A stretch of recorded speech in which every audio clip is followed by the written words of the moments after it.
Hello, everybody. Welcome to the Sunfall Cycle. How's it going? Sunfall Cycle. We back. What's up, We everyone? back. I got like a frog in my throat. Mommy, Mimi, mommy, may. Hold on. I got. Yeah, we're good. Hi. Hello. Do y'all do many mumbling mice? Many mumbling mice are making merry music in the moonlight. I mean, in like 5th grade chorus practice, yeah, for sure. Wait, what is that? Is that just warm up, voice warm up? Because you were an opera singer, like, so you know all of that. It's a voice warm up for like we sang it in college, right? It's like both to help practice your enunciation and your like pitch intervals. Just yeah. The girl down the hall used to do that. She was my friend. She was an opera singer and she was studying opera in college, so she would just sing all the time. It was beautiful. That's so fun. She used to do stuff like that. I like that Steven calls it college and not the conservatory. I studied this. I studied this melisma at the conservatory. Did you go to a conservatory? I did not go to a conservatory. But when I hear opera, I went to a state school, so I can definitely call what I went to college. I went to UNC Chapel Hill, University of North Carolina, Chapel Hill, which is considered quite good in the North Carolina University school system, and had a great time studying music there. But it's like, I think when you pinpoint the schools in North Carolina that are like top marks for music, it's not necessarily Chapel Hill just as like a culture, but it's not Juilliard. Have you guys watched Yeah. Frankenstein's Monster on Netflix? No? The David Harbour? Juilliard. The David Harbour mockumentary? You guys haven't watched this?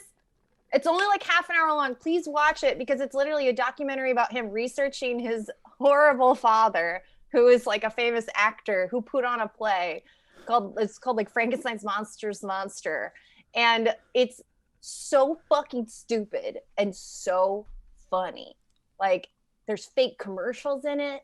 It's just very good. I mean, David Harbour is a treasure. Like, just watch it. Oh, nice. Oh my God, I'm seeing the screenshots. Yeah, and one of the things in it is that his father is his father attaches his identity to the fact that, and that's when I went to Juilliard, or he says something like that. Juilliard. It's very funny. Sorry. I'm into it.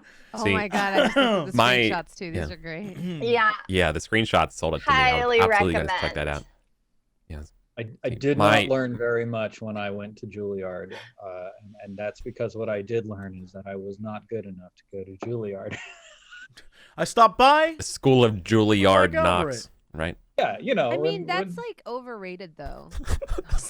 Totally, like, super okay, super overrated. So I've been taking some like vocal training lessons because I wear my voice a lot, and so I've been like taking classes like virtually with a local opera singer who's been teaching me how to like conserve my voice, because I was like having that like permanent dry throat thing, and I was like, that's not good.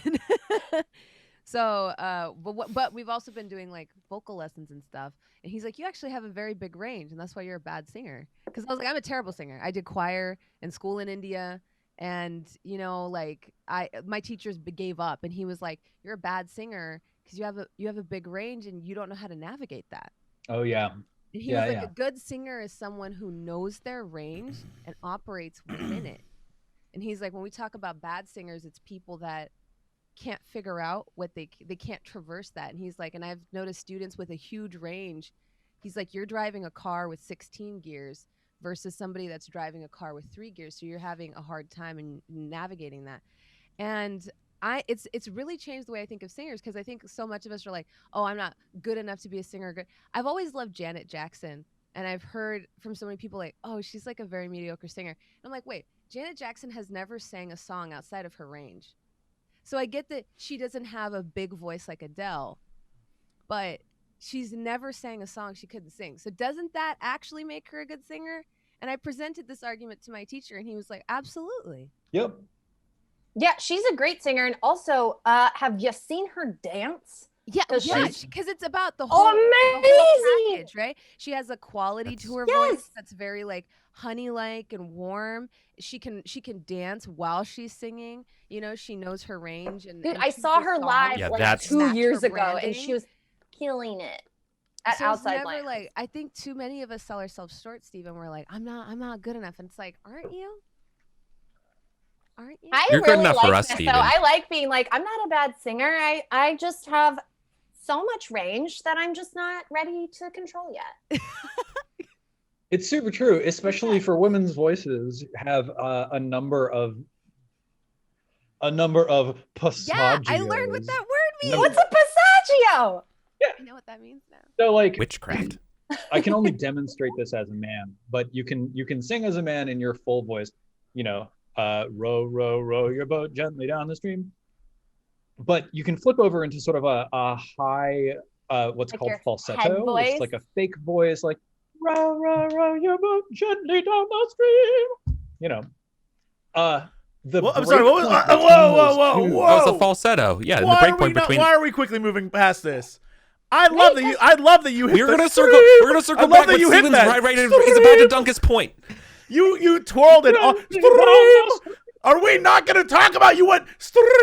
Are we not going to talk about this? I was shook. Honestly, I gotta say, I was not surprised at how well. Are we not talking about stream? Are we not going to stream? He studied how to sing at a conservatory. Yeah. Like, why are you freaking out over this? I would be this? shocked if he was bad at singing.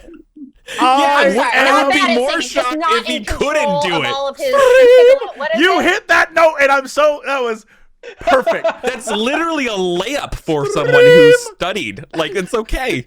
No, but you don't understand. There was a thing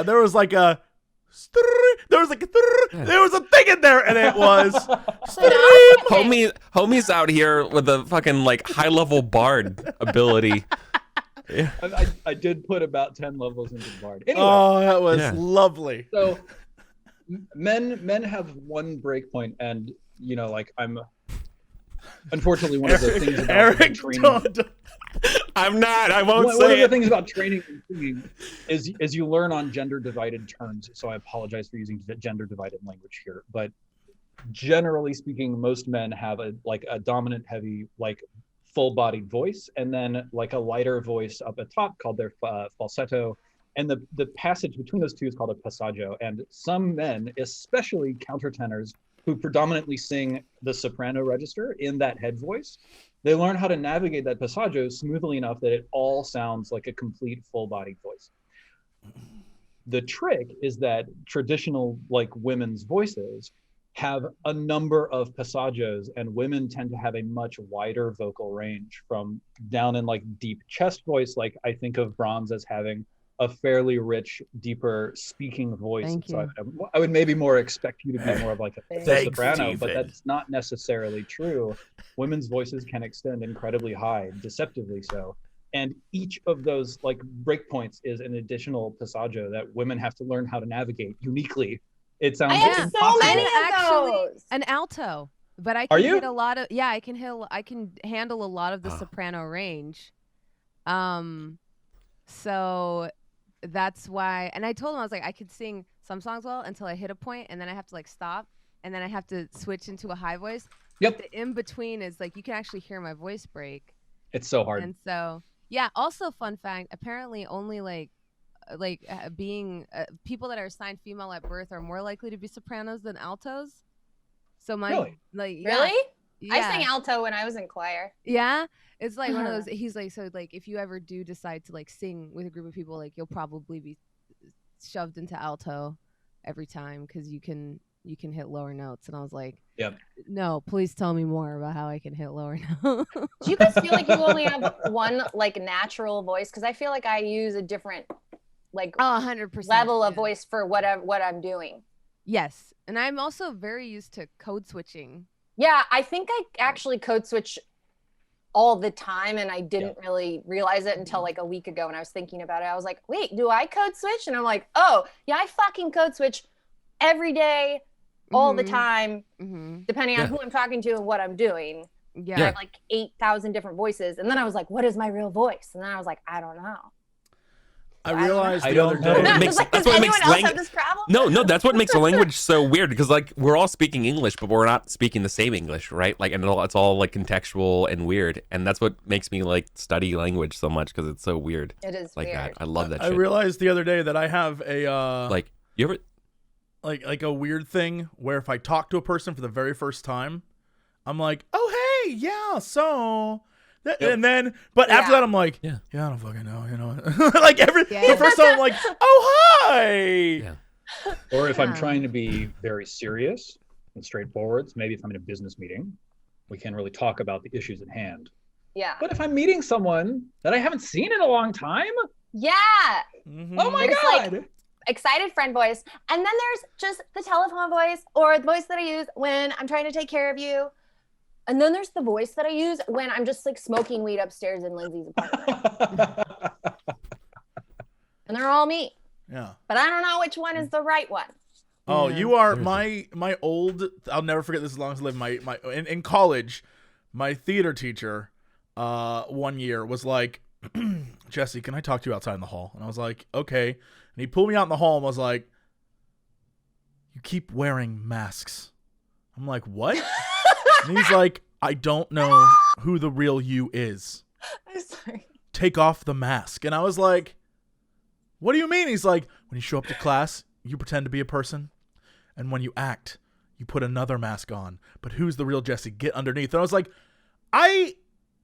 this is who I am. And he's like, no. grooming you? I What's going on? love. You said this is your Real theater. weird. This is your acting teacher. in Yes, college? this is my Dude, action- I loved all my theater teachers in college were like that, and I was just like, Yes. is this a degree that I'm receiving from this? It What was is- so. Can I tell? Also, I just want to point out for the record, this teacher was one of the most popular on campus, and I guess the reason why is because that year he was like in a Burger King commercial, and everyone was like, "Oh, he's an actor." He's famous. That's amazing. That was like it was That's so the Midwest. It was so crazy. Well, this was New York, so it wasn't like this was like. Oh God. It was just weird, and so this like he sat me down and was like, you have to let yourself be seen. I was like, this is who I am, dude. I'm not like, I don't know what to tell you. And he's like, no, the real Jesse's in there somewhere, and I'm gonna find him. And I'm like, what the fuck is going on? Dude, we had to do scenes in my acting Oh. class for like a final, and I was to play a mother who walks through the scene very mean and angry to 4 of these girls that were in my class, and they were playing, that was their scene, but I didn't have any lines. So they're like, can you just walk through the room with this candle and like be in our scene to make it happen? I was like, sure. So I did my scene, and then I did their scene, and I opened the door, and I was like, I'm gonna kill it for them. Like, I want to help make their scene so good. So I came with like 10 million times the normal intensity of a person, and I was like looking at them, and I didn't say anything, but I walked very dramatically and like emotionally across the room, and the scene ended, and my teacher, Bruce Bergen, was like clapping, and he was like, did you see what Britt did? Did you see how she acted? And I was like, dude, It's all a scam. sir, this is so fucking stupid. Like, I was like, Acting is a scam. I was like, this is a scam. It's believing in your lie, and It's I'll a let you craft. know. Listen, it is a talent. There's people who can't do it and Yes. people who can do it. Let's, but like this, it was so, I was like, these people were talking. Oh, stop it. What are you doing? What are you doing? For one of my finals one year, we had to like pretend we got a phone call. This was a final in a theater department. We had to get a phone call, and it had to be shocking news. And everyone was like, so I based my scene on a phone call I got about my friend losing their legs. Like something crazy happened. Like, Losing their legs. I had nothing. So I showed up and like pretended I got a phone call that my friend was in an accident, and my teacher was like, was that based on real trauma? And I was like, my friend, was it an accident? And he was like, It's such a fine line. And It's so bullshit. many of them are like, let's dig into what's fucked up about you and use it. yes, it's so, they're like, Use it. feel the emotion, use it, sense memory. Tell us about How- your trauma. Tell all 30 of us about what happened to you. It's so fucking crazy. It's so But you crazy. know what though? Sounds and like- I'll Like, give you an A. Sounds like I tabletop think- role-playing games. I think like all art is kind of bullshitty like that. Because Yeah. even like I was really into like fine art when I first moved here. I don't know why. I would go to like museums all the time. I took an art appreciation class in college because I was like, yes, I'm going to learn to truly appreciate art. And as soon as I did, I was like, yo, this is bullshit. Yes. These people are so full of fucking shit. And so many, like, they had no clue. I'm like they would just like be like, well, this is real art. And I'm like, this looks like something a child drew. Like, explain art is to me. It's just something that makes you feel something. Exactly. Yes. That's it. Then that's literally it. That's literally it. And the value assigned to it is whatever you put on it. But we've convinced ourselves that if it's not expensive, then somehow it has less value. And I got into this conversation with people on my stream where they're like, well, I want more like adult art. Right now, I just have like prints in my house that are from, conventions and stuff. And I was like, when you walk past that Iron Man poster, does it bring you joy? Does it make you happy? Does it make you feel emotional or elated in some way? Because if it does, this is art. Yeah, exactly. True. It's that good art. If you look at that and you're like, I'm really happy I saw that today, then it doesn't matter if you spent $20 for it at a convention. It doesn't matter if you spent $2,000 for it. It's what it's worth to you. And they're like, well, it looks childish. I was like, so take that poster and put it in a frame if that's what's bothering you. But there's no need to convince yourself that if you didn't pay $4,000 for it, it's not good art, because that's just what the artist charged you for it. Yeah. If some of the biggest artists in the world gave their an shit investment. away for free. It's an investment. They literally were like, here, take my culture. What is art is really a question that only each individual can answer, because art is always a dialogue between the piece and the person, and like you are going to have a different response to the various pieces of art, whether they're music, whether they're visual, whether they are role-playing shows, whether they're fine art or paintings or sculpture. It's always that dialogue. Yeah. That's what makes it. That's what makes it art. But what art gets selected by culture as important and expensive and valuable is the decision of like 5 people with sticks up their asses that have too much money. What? That decision is all politics. Yes, because you know what? I'm sorry, but I don't think Jeff Koons making a giant like balloon dog sculpture is the height of anyone's culture. Like, it's not. Right. It's like when you hit a certain level of success, everything you do is perceived as genius, even if it's idiotic, Oh no, that's actually legit. Oh, right. Stream! Of course. Of course. Oh, stream! I never thought about art as used as money laundering. That's a good point. Yeah. I'd make a joke about turning the Sunfall Cycle into an NFT, but I feel like that's just playing with fire. Yeah, it's too close. You're too close to the sun there, Icarus. If we can sell shares of Knock us, that would be great. Everything about me must go. Take it all. Everything about me must go. Mm-hmm. Take it all. So I linked in the Discord thing. There's a board game called Modern Art that's literally about this whole fucking conversation, which makes it work so well. Yeah, it's entirely just all about arbitrary value, and you all trying to figure out which artists are on the rise and how many have great pieces left. It's a great game. Dude, when you come to the Netherlands, and you go to the Rijksmuseum, which is that's such a cool place. Yeah, it's a super cool place. But when you look at all the paintings, it's like, here's a painting commissioned by famous rich Dutch person of a famous rich Dutch artist to paint famous Dutch battle of like Dutch ships versus English ships. And it's like, this is considered fine art because political decisions selected this as important. Because we kicked England's ass. High fives. It supported the people who had money, power, and influence back in the day when it was created. And it supported like the Dutch hegemony for centuries. And now we look on it and we say, this was. But the cafe has a beautiful ceiling. Well, absolutely. And it's totally easy to like appreciate. That was my favorite part of that. It, right? But people are always like, oh, like, why do you bring race into everything? Because even the way value is assigned to art is racist. Because it's like, all racist. Everything is racist. Yeah. Like growing up, I definitely was like, yo, how come India has no good art? Like, we don't have a Monet or a Degas. We don't have any of this shit. Like, well, guess what? There's actually some of like the world's best like ceramics and pottery and art does come from China and India. It's just there's never a rich white person that was like, this painting is worth $7 million. Yeah. That never happened, but that doesn't mean our art is bad. But like growing up, that affects your brain because you see like, oh, the Mona Lisa, these are the things that are worthy of being in the Louvre, and nothing your country produced is worth being in there because India never produced art. No, we did, and that art was beautiful and amazing and rich, and just it's just no one ever said this is worth $8 million, and that's why it's not in there. That's 1,000,000% true. Just real quick, like it's because the reason why they never had to pay for it is you fucking looted it. That's why it's in the fucking museum. I can sing in English, French, German, Italian, Spanish, and I think I also sang some songs in Polish at one time. You know what I can't sing in? Can we hear this? I can't sing in Hindi. Right, which is can't sing in Japanese. I can't sing in Chinese. Best singers. Right?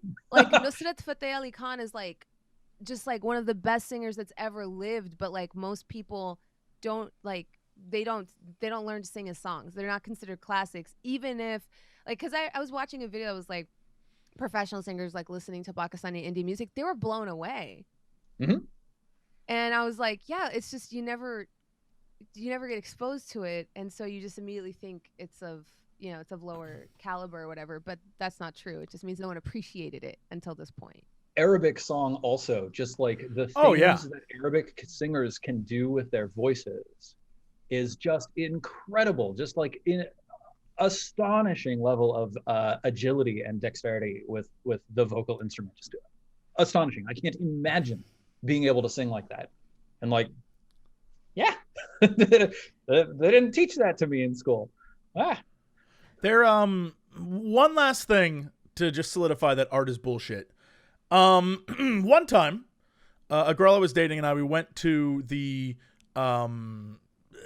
Alcatraz. What the hell? We went to Alcatraz because there was an art exhibit there on the island in the prison, and it was done. The art was done by a guy who was a Chinese national prisoner of some sort, and a very famous artist that was arrested by the Chinese government and in jail, and he had done this artwork. And so the entire time I'm thinking to myself, how is this possible if he is in jail? How did he do? It was supposed to be like the art of jail or something like that. And so it was at Alcatraz. So we went there, and as we're looking at all this art, and it's beautiful and it's very modern artsy, I'm like, how is this possible?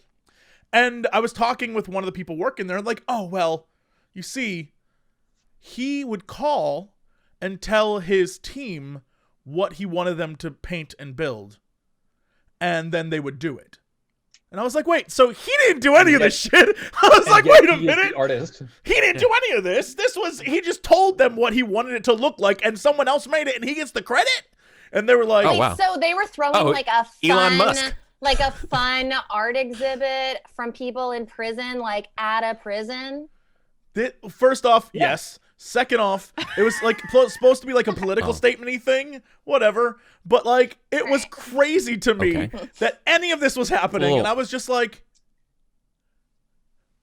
"What?" And they're like, "He's amazing, isn't he?" And I was like, "He didn't do any of this. Those 3 interns did." He had a great team. I was so upset. I was like, "This is bullshit. Why don't they get credit?" He's not like grinding down fucking toothpaste. Show about this, where there's like a guy who like determines the art. Oh God, what was it? Like maybe it was that weird art movie that Jake Gyllenhaal was in on Netflix. Oh yeah, the weird. That's was that the one with the guy who's like, I just the role playing game. I'm the artist. Yeah. Yeah. That's like the weird unseen. Yeah, that's like the Unseen Armies campaign one. Was that the art that kills people? Yeah. That one? Yeah, I forget what it's called though. Yeah. It's called like, I don't know what it's the called. Art like that kills people? Yeah. It's like art that murders people. It's actually like a spoof on like shitty art people. Oh. Yeah. Well, I have a friend who has an art piece that murders Velvet people, Underground. Yeah, Velvet something. Oh, the Velvet, like the Velvet Chainsaw or some shit. Yeah, something like that. Yeah. I have a friend who has with that. Blood. Yeah. There's when you enter his parents' house, the doorway when you open, there's a painting hanging on the wall, staring at you when you open the door to enter their house. It is blood red. It looks like it was made with blood. It's terrifying. And when I asked his parents, I was like, what is this? What does it mean? And they were like, oh, we have no clue. The guy who used to own it left it for us, and he said, it's been here since I moved in. I'm like, oh, that is a murder painting. Oh, Can that you is. believe it? They just left it. I guess left it because it's huge. It's like the size of a person hanging on a wall. Pets not go near it? Like, is there like something? I'm telling you, this is it's like you walk in the portal and you're gone. It is the size of a wall, and I guess they just didn't remove it.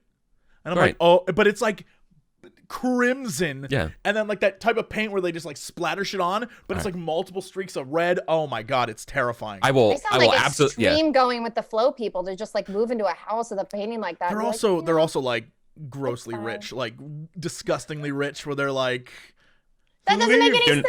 Do not be there for the next conjunction of the spheres. Do not be there. The murder painting. At night, things crawl out of that painting, 100%. Yeah. Well, yeah. When Saturn and Jupiter and the sun align in front of that painting, you know shit's dead. So like, do not be there. Yeah, I'm telling you. You know it. You know it. Yeah, tentacles and shit. Yeah. Oh yeah. Do not be there. Terrifying. Fucking Azathoth comes out and just devours the whole family, and then a new family moves in, and they're like, the painting's just always been here. Yeah.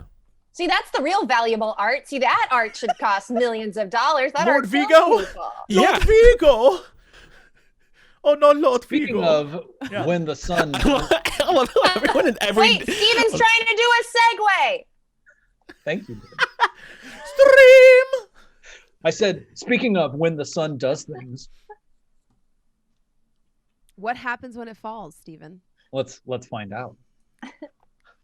Yay! What is the sunfall if not light persevering?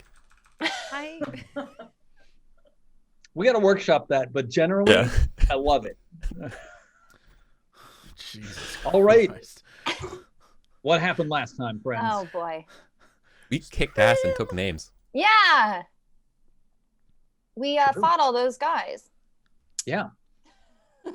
Skeletons. We fought a bunch of The death mode Minotaur skeletons. Yes.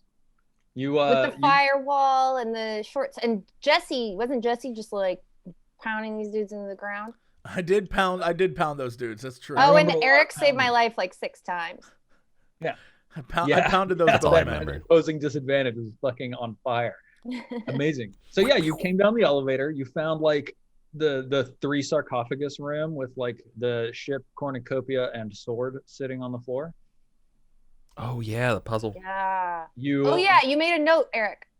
You followed the hallway down into the body ossuary where across the way was the Darkling Mirror. You fought your way through a horde of bones that assembled. Made your way through the Darkling Mirror, quickly unlocked the Sunfire Brazier at the barricade camp as your home base of operations now. Came back through the Darkling Mirror. You picked up some Arcane Flux on the way, which gave you a full heal, by the way. You got the bagel this time. And now you've made your way back out of the ossuary, where the other direction you could hear that like tinking sound of a pickaxe from far in the distance. It was a pickaxe, confirmed? That's what it sounds like. Wait. We got the, here it is.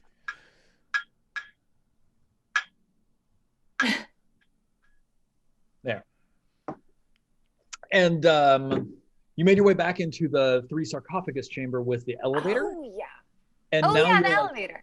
You're staring at these 3 sarcophagi and these 3 random items scattered across the floor. So to set the scene once again, it's a fairly large chamber, probably between 50 and 80 feet across.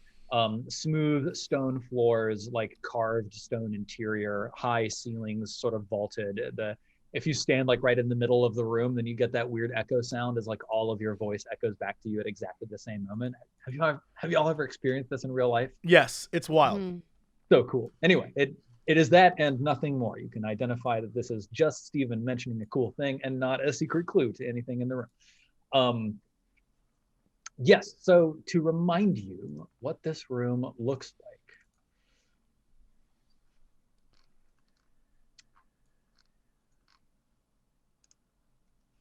Nope, it's not that one. It's this one. Yeah. There are these 3 sarcophagi up against the walls. 2, so like you're facing the elevator, so there's 2 on the right-hand wall, 1 on the left-hand wall. And they are standing upright, sort of like against the wall. and each of them has like a carven image of an ancient king or queen on the cover in like the royal finery of Ire. They all three have plaques at the base, sort of carved into the lid of the sarcophagi.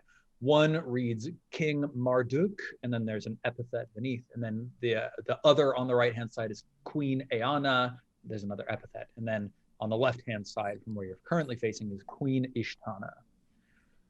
Then, scattered across the room, there are three objects. Aya, right in front of you at your feet, where I think you had gone up to King Marduk's coffin. There is a ship in a bottle. At various other points around the room, there's a wicked-looking ornate sword. Like, obviously, it's ceremonial and not like a weapon that would actually be terribly effective in combat. But it's got like one of those wavy sinusoidal flamberge type. Yeah, flamberge. That's the word. Yeah. And then sort of across the way, a little ways away across the room, there is a woven cornucopia with porcelain fruit placed inside. And that's what you see.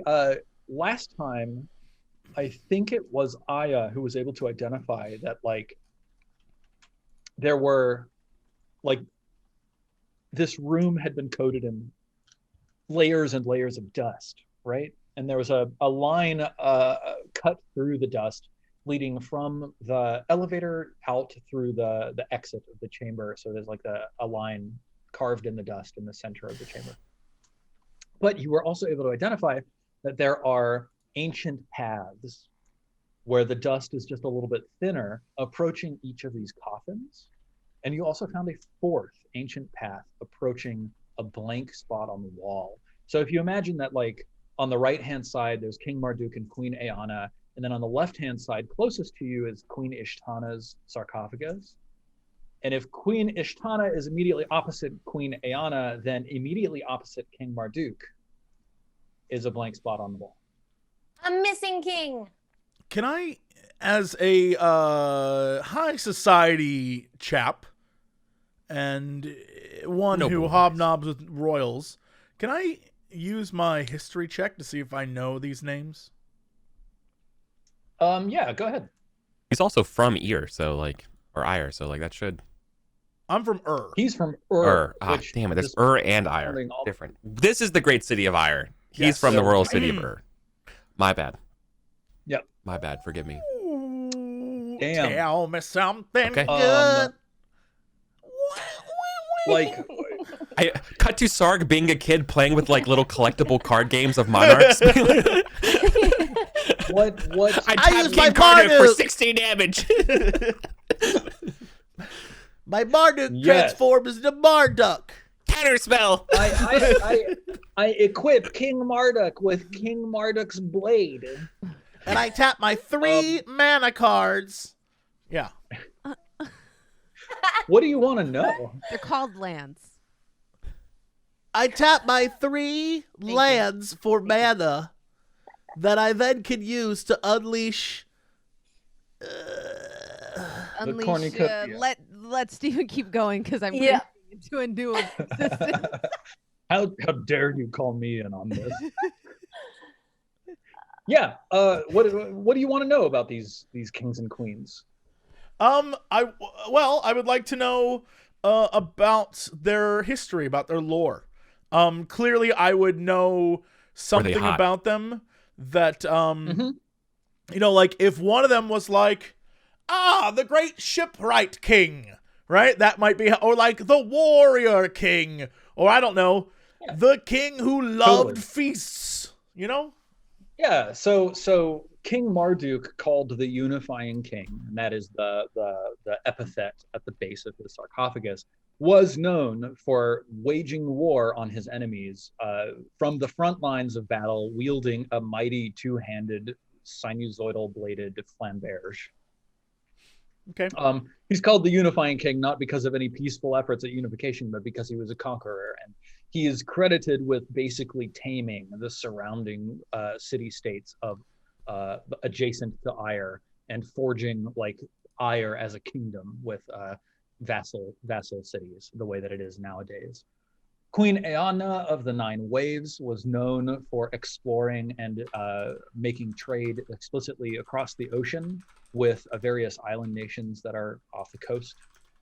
Similarly, Queen Ishtana of Plentiful Bounty was a queen who was descended from these two by many generations and presided over a period of extreme peace, like extremely long-lived peace and prosperity.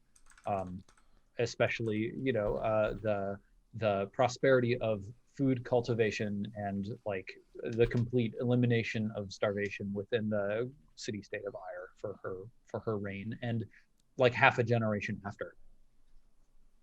Yeah, Sarek pulls out his notebook and begins to sort of tab through pages, and pulls out his now much smaller writing pencil, and begins to scribble some notes, and then looks at the group and says, well, considering my very expensive education, I believe I understand this riddle. You see, each of these royals is one that was famous for such things as trade, or bountiful harvests, or murder, and it appears that these items in the room are associated with them. All we have to do is associate the right one to the other, and I believe I have the answers. But like, associate how?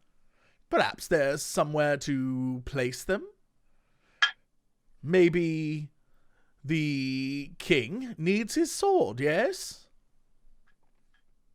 Do you want to open the crypt? No, place them on top in some sort of fanciful, ornate way, yes? Oh, okay. I don't want to open them. Bones are gross. Because I think we looked for an offering spot last time, and there wasn't anything there. Maybe start by placing them on the coffins. I mean, that makes sense. Right, like maybe, does he have little hands? Can we put the sword in his little hands? What? So, right? Is he like resting like this, and he's got like his hands are actually completely normal size, neither terribly little nor terribly. They look small to me. However, like all of these individuals have their like hands crossed on their chests, thusly, and there doesn't appear to be like a space or like a socket, or like there's no obvious location to insert these objects in the facades of these sarcophagi. Love your diction today. Good. Thank you. Good because stuff. of the many mumbling nice exercise. Sinusoidal. Sorry, I'm sticking around. Mm-hmm. All right. Well, Sark, I appreciate the history lesson, but this sort of politics eludes me. I have no idea how to solve this stuff. Well, it's not necessary. It's just trial and error. I mean, we are aware of where these items go and who they belong to. The question is how we unlock whatever it is we're trying to unlock with these items. Can I lift one of the items? Which one? The sword. I'm gonna need you to make a strength check there, buddy. Okay, I'll do it. It's so heavy! Oh, my nail! Karos, lift this thing. It's too heavy for me. No. I love it when I call for a strength check as a joke and Roll20 collaborates with me. I can't. You know what? Starting with the sword is stupid anyway. I'll start here at the... And he like sort of sizes up which would be the lightest. Cornucopia? Yeah, sure. Okay. Like, really like lifts in his knees. Basket with glass fruit. I really hope you can lift it. Yeah, he like braces and lifts with his knees. That That's good. Yeah. Okay, it's much heavier than it looks. Anyway, I'll go over to Ishtana and place it on the like coffin itself, or maybe like above the epitaph. Yeah, again, the coffin is like standing upright. Like, are you trying to stack it on top of the? No, the like in front is what I mean. Yeah. All right. What do you say when you place this cornucopia in front of it? I read the epitaph. Yeah, totally. Do it to it. Do I have that file? Yeah, hang on. Here we go. I'm putting that file directly into Zoom chat. Zoom chat. Oh no, this is gonna screw up cameras. All right, here we go. It's fine. For a split second, and Cara is a Word document. Queen Ishtana of Plentiful Bounty is what I say when I put it there. Nothing happens. Okay, well, we got to... Come on! I'll go get the ship, and I'll put the ship in front of Ayana. Yeah. And then I'll turn and look at Kairos and be like, would you mind? No. You got this. I remain in fireball distance range away from him. Nice. Yeah. Sarek, are you just like sidling around as Sarek moves, just like 30 feet away? Yep. Sarek grabs the sword again. Yeah. Drag on the floor.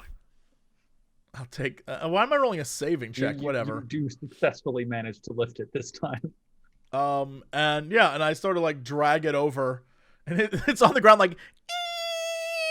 as I'm like pulling it across the floor. Yeah. The three of us are just cringing hearing the sound. Yeah, just like a chair in a silent classroom. As I'm dragging it across the floor.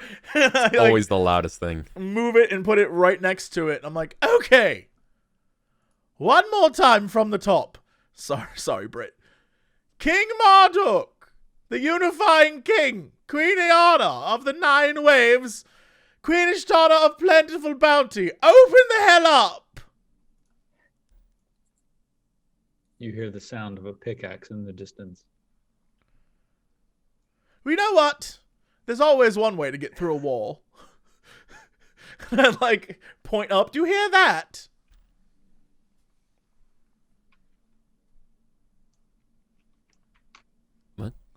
What? You're what? If that's some sort of pickaxe, we can just use it to break down this wall. It's obvious there's a path here, a secret path of some sort. Just look at the dust. It's perfect sense. You don't have to be a great detective to figure this one out. We go get that pickaxe, we break the wall down. Bing, bang, boom, problem solved. We do it the old-fashioned way, I say. Wait a second. Have you... Okay. I like this plan, but have you also investigated that fourth alcove? Perhaps there's a mechanism that opens it rather than just pickaxe. Why didn't these two do it? And I pointed Ian and Cara. I'm like, why am I the only one doing anything? This is highly irregular. You're the one with the eye for detail.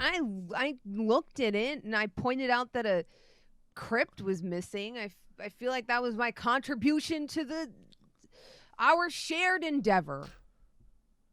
I solve HP problems. You solve...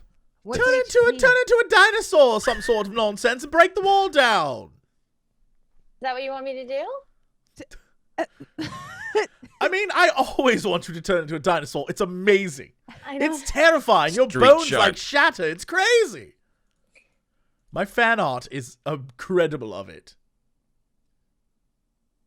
I mean, if that's what we want to do, that's fine. I can do that. Should I do that? Should I just crash through the wall? Does your dinosaur have the most strength, or is it like... Yeah, that's what I'm trying to... Or is it the bear? Or a rhino. Oh, I've never been a rhinoceros. That was the most honest joy I've ever heard. I've never been a rhinoceros. I was a rhinoceros. I was remembering the time I was a rhinoceros like many years ago. on Nadja, one of Nadja's shows, and I asked her if I could drop kick a mind flayer, and she said no. What? She let me roll for something else, though. She's like, "This is the line." Yes. Let me turn to a rhino. Sure. Do we have? I don't think we have a pre-programmed rhinoceros. This is my favorite thing in the world. I love that we're doing this. The 5th edition compendium. Rhinoceros.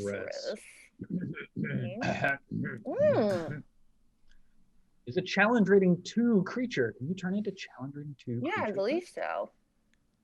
Holy but shit. should be totally doable for me as a Circle of the Moon druid. Amazing. I'll double check. I should know that off the top of my head, but I think I've just felt like I knew it. I think a Circle of the Moon you can, especially by level 9. That's what, I kind of just stopped worrying about it after 7 or something. Go and Car Rhinoceros. Yes. I want this to work so badly. You have no clue. I'm All ready. right. I don't want you to turn into a Crinoceros. If it doesn't. What? What? All right, and Cara, just so that we have it, I have an Car Rhinoceros. I'm shocked Eric doesn't teach, in your first grade character or sheet kindergarten portion under your wild shapes. Right? It's true. Yeah. So in Cara, you turn into a rhinoceros, just immediately expanding in size and nasal impressiveness.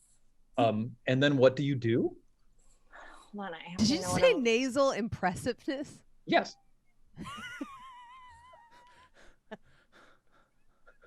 I just looked up what a rhinoceros sounds like because I wanted to make a rhinoceros noise I didn't know, and they go, Is that true? Oops. Hi, everyone. Hi. I'm so glad that rhinos can navigate their poissage. All right, so I do that, and then I slam through the wall.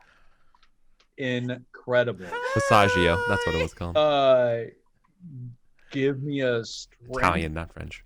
check with advantage. Okay, and on Or- just roll hang that on, on my let me look at the regular. right- I think poissage is like Oh, fish. here's you made me one. Here. It's even more funny. What is this? Gore attack. What? Move 20 feet. Attributes of the what? Why is it a character sheet? This is supposed to be a monster. Yeah, I saw. I was You're a like, character wait, now. What's going on here? This is very What's confusing. happening? The Let me rhino's see such here. a character. Roll 20 is loading.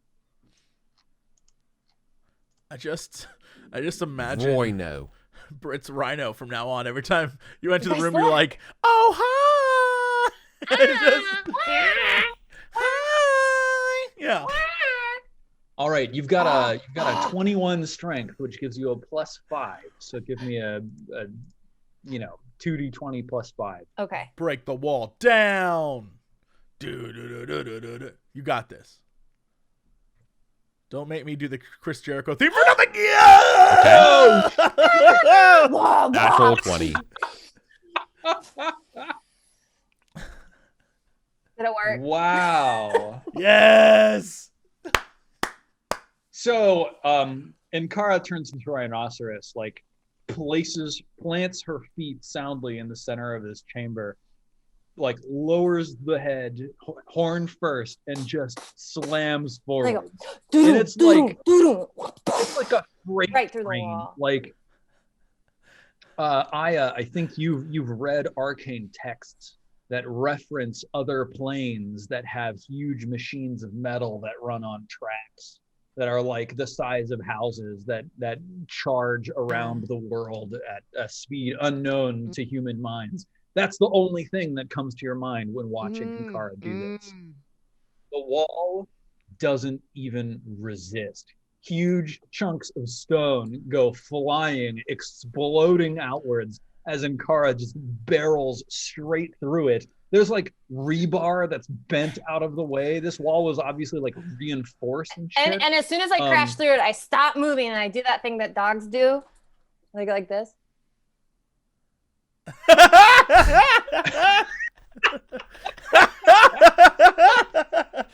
I love it. We all all know that. We all know that look. Yeah. It's incredible. Oh my god. You hear the sound of like some sort of an aura from behind you that goes, and then you hear someone say, "No." And then all of these sounds fade and the dust settles to the floor. It's clear in Cara that what you've shattered was actually some kind of a door that had mechanisms for pulling it backwards into the wall. Well. But you just shattered straight through it in your rhinoceros. So I don't play League, so I'm just like, make a door. Sorry. Who does that? Vi, the girl with the big gauntlet. Oh, I've never played Vi. She's always like, Yep. So yeah, there is a dark hallway carved in stone. It's tight, like your rhino form barely fits shoulder to shoulder in this hallway. So like if you were to march down it, nothing would be able to come past you in either direction. Yeah, it sort of like winds back into the darkness, curving away from you at a slow but steady arc. So if I'm blocking the entire thing, then I'm gonna reverse out so people can see in. Yeah.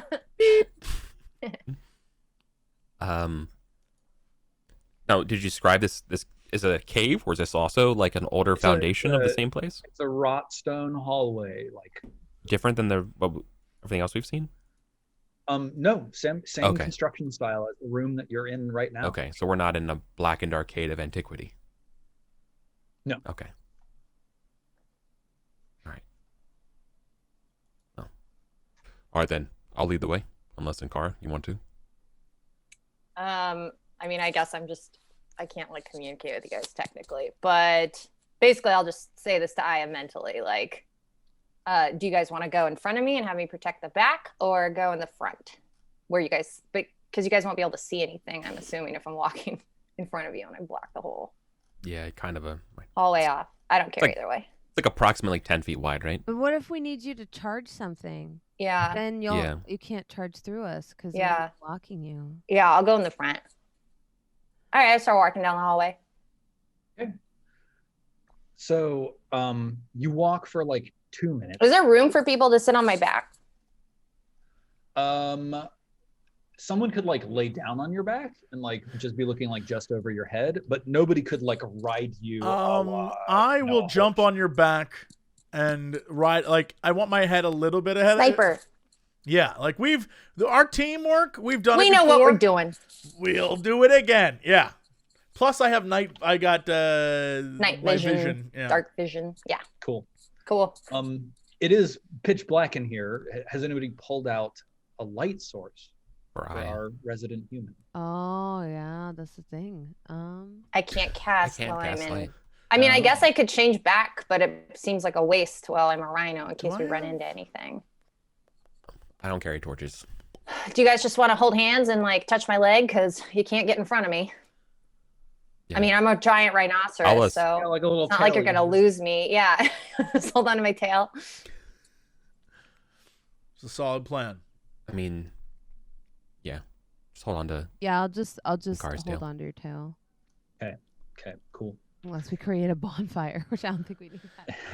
Not yet, anyway. Right, yeah, if we need to fight, we can figure it out. So we're not doing ECAS.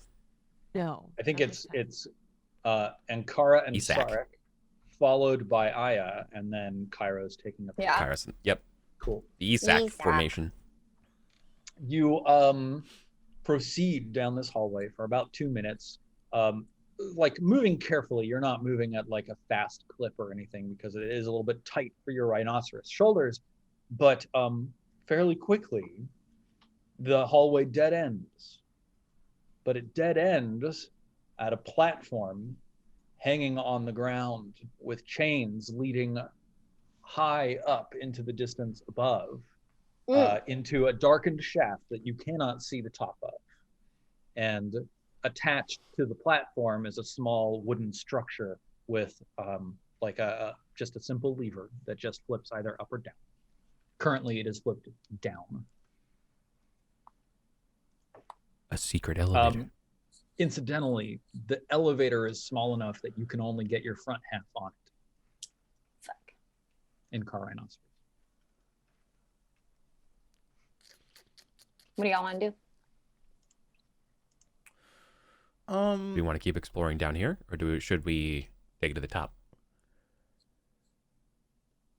Is there anything else down here, or is this where it ends? Well, there's nothing else that you can see down this passageway. Right now, you've carved your way down the passageway until you hit this dead end. You didn't pass any doors that you could see. There was no distinguishing features in the stone as you proceeded down this way. But back the way that you came from, there's obviously tons to go explore. Yeah, that's. I think. Boy, I think you're right, Eric. I think we should go back. We have a rhino. We might as well use the rhino rather than lose the rhino.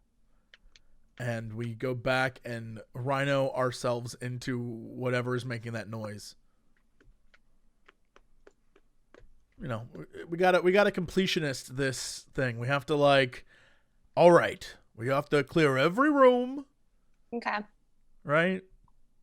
We're at that point. We're at that point of the game. We're at that point of the game. Yep. All right. Turn around. Yeah. Via a long, painstaking process, the Cara Rhinoceros walks backwards all the way down this pathway until you emerge once again in the chamber with the 3 sarcophagi. As you enter the chamber, you hear this faint wailing on the air. Oh, shut up. It fades away very quickly. You're left in the silence, in the dark. That's fine. It's better than hearing them complain. Ooh, we're dead. Ooh, you didn't do our puzzle right. Screw you. Go find the room with the moats. Yeah, let's go find the other room. Go off from there.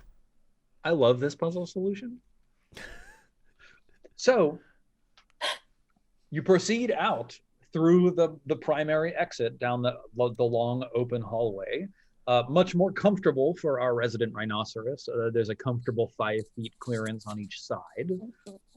And after you make a sharp turn, you're facing into the ossuary where just a few minutes ago, you battled a collection of bone fragments assembled back into skeletons. The motes of negative energy that are floating in the air, they are still seeming to try to avoid you rather than seeking you out the way that they did when you first entered the room. So as you approach, they sort of drift away from the doorway. And if, for example, any of you were to test setting a foot into the room, they would drift away from you specifically. Now, once again, immediately across from you is this large, flat, shimmery, darkling mirror, just a flat panel of obsidian inserted into the wall. And the room itself is just filled with crypts and sarcophagi and coffins, and then there are just tons of niches all along the wall. The room is probably, some 200 feet by 100 feet, very large space in here. There is, once again, that black cable that sort of slides along the floor and has been sliding all along this hallway that you've just come out of, comes out into the room and then takes a sharp left turn and heads towards another open hallway off on the left-hand wall of this room. And that, from that direction, is where you're hearing this regular patterned clanking sound as of a pickaxe striking rock. Well, I know that we have traversed many a dungeon, and I feel like at this point, it's obvious whatever the solution to our problems is that way. And I point towards where the cable is. So, we must go the other. Wait, what? Wait, well, there could be secrets over there. I don't want to metagame. However, I feel like, what if that way is a big evil monster, but that way is I don't know, the ancient treasure of, Jesse Coleman? Or... It doesn't work like that. That's how it works. Follow the cable. No, the other direction. Well, we're going whichever way we're going whichever way Aya and Cara. I don't know. I don't know how to combine these words. But you don't think this cable is a little sus, as the kids say? No, that's exactly what it is. Super sus. Do you even know what this cable does? No, that's why we go there it's last. been following us this entire time down here. It's been following us. Okay. Yeah. Checks out. It's been here ever since we got into the elevator. Like, it's gone the exact same path we've gone. You don't think that's like... No, that's definitely like, it's super spooky, and more importantly, it's going to lead to some trouble, which is why we go the other way. Here's the thing, though. What if it leads to some type of, I don't know, arcane battery that powers the elevator, and thereby we could maybe see what else it powers and figure out a way to shut off the giant web kind of covering the city that's completely blocking off an aerial approach. No, sure. Like, awesome. Super into it. Wait, but what about the other way? Metagamey, I guess, or out of character. I wrote it down. There's like towers with bros with mechanical wings on them, and they have a light, right? Why am I thinking of a light? I don't remember them having a light. I remember there being like big mirrors that they could angle. It's mirrors I was thinking of. Okay. All right, back in character. So what's the justification for going left, though? You just think there's something there. Well, I mean, obviously, the cable's the correct path. Obviously. I'm saying we check out the other place first. So we just, yeah. And then we come back. What other place? There's a left turn to the cable, and there's a straight ahead, which is the Darkling Mirror, and then no other exits from this particular Didn't we just access a Darkling Mirror? Yeah, this is the room. Yeah, this is the. So I just cartographed our process down here. Oh, so I'm so sorry. It's not me. It was Eric, and he made another hallway, and my assumption was that he knew. Then I drew a line over it. Well, I thought that was a door. That's why I'm the artist, totally and you reasonable. stick to murder. All right. Yeah, well, then right. I guess we're following the actually checks cable out. because I was here. I thought it was going to be whatever. Not everyone got to study in a conservatory. I'm just impressed with how you drew this in bone dust with a stick. I went to Juilliard. Oh, thanks. Juilliard. Juilliard? Juilliard. Yes. In But can you say stream? Stream. Yeah. Who can't? My real passion is graphic design. Stream. So. Who can't? Who can't? Stream. Everyone can stream everyone. And you can too. You buy my 5-set DVD box. With 5 low payments of $49.99. Oh, $9.99. Oh, come You're on. letting it go Steven. cheap. I was Yeah. gonna say, Brett I've was read gonna every get that single one of money. these books 5 behind me. simple payments of $49.99 plus shipping and handling. This house is mine. This car is mine. I've read all these books, and I've got a secret for you. If I can stream, you can stream too. Those are my favorite ads on YouTube, period. Those are the best. Really? They're My so favorite terrible. ads are like, the ones where it's like, oh, I fell in love with a guy and then I got pregnant and he left me and now I'm gonna be in the farming management game. Yes. And I'm like, what the fuck? Wait, what? Wait, whoa, what? Okay. They're so No.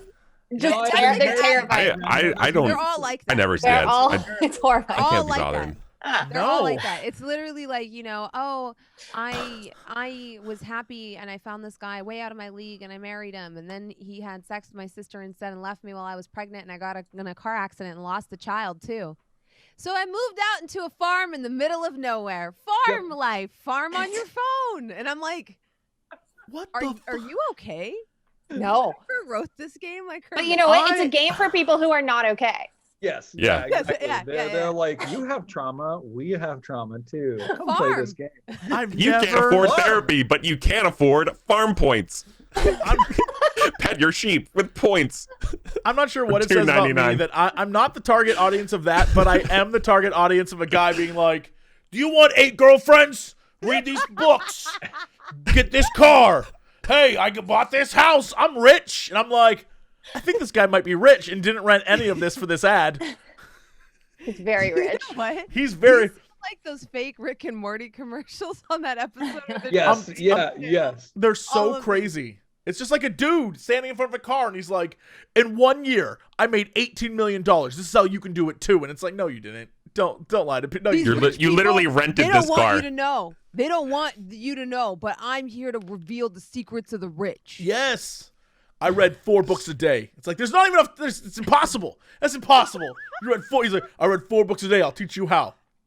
These cars, I own all these TikTok cars. videos where they're like, I'll teach you how to make tons of money. They're like, look this thing up on Amazon. Now go to Walmart. Now buy all of that product at Walmart. Now sell it on Amazon for 10 cents less. Boom. You're a thousandaire. Like, that's not a boom. That's a lot of work. That's what I did. Real talk, that's what I did. That's what I did on Neopets. I would steal everything from the Giving Tree and sell it. That's not a boom. That's a lot of work. How much time and effort? Like, what's my hourly rate That's that what I I'm make? like, wait, calculations aren't adding up. And the stress? Also, I needed seed money. You know what you need? You need survivorship bias. Yeah. That's not a boom. Hey, friends, that's the path to success. Thought maybe I should be the one with money instead of these other people who are with money. Great. Boom. Now you can have the money too because you subscribe to Doc Momson's money machine. Come to the money machine. We've got the money. Oh no. You most certainly did not go to Juilliard. I don't know what that was, but it was good. It was so good it hurt me. Like, it made me feel sad. Doc Momson's? Doc Momson's. At the corner of La Brea and Farragoggio. Right next to the Shoegasm. What? You just sitting on that one? Shoegasm. We sell the shoes that you want to be stepped on by. I swear to God. Wow. People putting shoes on in the store. Years ago, says, Queen, step on me. Oblige him. A shoegasm. Years ago, we were in NYC, and there was a pizza place right across from the hotel. Literally, there was a pizza place, and it was called like Frajaggio's, home of the $1 slice. And then right next door was a shoe store called Shoegasm. So our bit every time we woke up in the morning would be like, Frajaggio's, home of the $1 slice, right next to the Shoegasm. Come on down. Come on down. Imitates life. Oh, yeah. So I've always had that in my back pocket. The Shoegasm is always right there. Wow. Did you shop there? No. Oh. No, it was like very expensive women's shoes. Expensive? He only browsed. Yeah, I looked in the window and was like, that's an $800 shoe. Like, oh, okay. Yeah. Right next to the Shoegasm. The audacity. Can you imagine being the shoe creator, like designing shoes that are like meaningful to you and you're like doing well and then you're just like, what stores are my pieces of art in? And it's like, Shoegasm, right off the 42nd highway. Take your second left. It's right next to Schmerz. Right next to where people go to eat pieces of right next to Frajaggio's, home of the $1 slice. That's also the New York commercial. Come get your shoes at Shoegasm. Right next to Frajaggio's, home of the $1 slice. Buy some shoes, eat a slice, come on out. I like to imagine they're owned by the same guy. We know you have no money after buying these shoes. That's why our pizza's $1. You might ask yourself, how do we sell this pizza so cheap? Well, it's we sell these shoes. Like the menu, like pizza. We don't have a dining area. We don't have a take your slice next door. Do some shopping for shoes while you eat your slice. Don't get grease on my shoes. All these like rich people walking around just eating pizza and looking at $800 shoes. That's how rich people laugh when they shop for anything. We're throwing our money away. As you walk down the hallway following this black cable, talking about the pizza that you would eat and the shoes that you would perhaps buy, you quickly step out. So like the hallway that you're walking through also has like all of these niches along the sides. It's like ancient old dusty bones like wrapped up in old dusty rags and stuff, like whatever. Nobody cares about that shit. It's lots of flavor. You step out into a wide circular room. It has a high vaulted ceiling tiled with tiles of mosaics of all different colors, just in a geometric pattern. And around the circle ring of like the dome of the ceiling is inscribed the words, "Ire Eternal." In the center of this room is a huge pit with a spiraled path proceeding down around the outside into the pit, with statues standing at every 1/6 of a turn. At the top, immediately across from you, is a prominent statue of a young, athletic, handsome man with severe features, and a plaque at his on the base upon which he stands reads, "Here shall rest Astaphan." Your skin tingles inside of this room, and there is the sound of a pickaxe tinging against stone, echoing up from the depths far below. There is one other feature of note, which is that not across, but to the left, there's a large set of wooden double doors with scrolled iron work decorating them. And with that image, I think it is an excellent point for us to take a 5-minute break. When you were describing the plaque, I thought that your skin tingles was also on the plaque. Here shall rest Astaphan, your skin tingles. Your skin tingles. May my works be mighty and give you tingles. I was like, what is, this person was into Astaphan. Let me hear the rest of this. Oh my God.